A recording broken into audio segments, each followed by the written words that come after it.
لوکا 3 باب اس کی 4 آیت اس کی تلاوت کرتے ہیں۔ جیسے یسایہ نبی کے کلام کی کتاب میں لکھا ہے کہ بیابان میں پکارنے والے کی آواز آتی ہے کہ خدا کے رستے تیار کرو، اس کے رستے سیدھے بناؤ۔ ہر ایک گھاٹی بھری جائے گی اور ہر ایک پہاڑ اور ٹیلہ نیچا کیا جائے گا، اور جو ٹیڑھا ہے سیدھا اور جو اونچا نیچا ہے ہموار رستہ بنے گا، اور ہر بشر خدا کی نجات دیکھے گا۔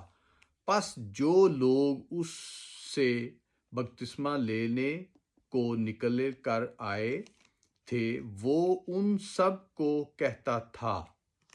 تو دوستو، جو خدا کی بادشاہی ہے وہ جب آئے گی، آنے سے پہلے آپ دیکھ رہے ہیں معجزے، ہر چیز، اور جو خدا کے خادم، خدا کے پاسٹر، خدا کے لوگ اس کی منادی کر رہے ہیں۔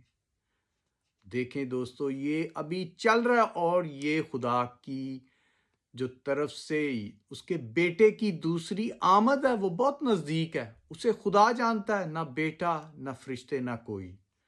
تو اس کے دوستو دیکھیں، آج کل خدا پہ ایمان لا رہے ہیں لوگ، بہت سے لوگ نجات پا رہے ہیں، بپتسمے لے رہے ہیں، اس کے پیچھے ہو رہے ہیں۔ بہت سی قومیں جو پہلے نہیں تھا، اب دیکھیں دن بہ دن بڑھتے جا رہے ہیں جو خدا پہ ایمان لا رہے ہیں، باپ اور بیٹے پہ، یسوع پہ۔